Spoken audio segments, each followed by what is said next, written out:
Assalamu alaikum. Saƙo zuwa ga content creators ɗinmu na Arewa. Kun ƙara nuna wa duniya cewa ba ku san me kuke ba. Muna cikin alhinin kisan gillar da aka yi wa 'yan nan bayan Allah, amma kun ɗauko wani ɓangare daga abun kun mai da shi comedy.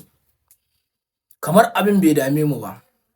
Kuma in aka tashi magana sai a ringa cewa ai ba a mana adalci, ai ba a mana adalci. To mu mun yi wa kanmu adalci? Ta ya ɗan kudu zai wannan gajancin da kuke? Ta ina ɗan kudu zai wannan gajancin da kuke yi?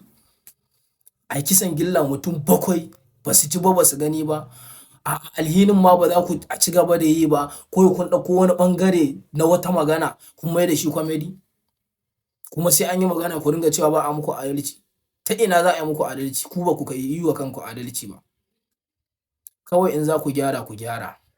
Wannan bidiyon ban yi shi don in ce wa wasu mutunci ba, na yi shi ne domin a faɗakar, a gyara kuskuren da aka yi. Allah ya sa mu dace.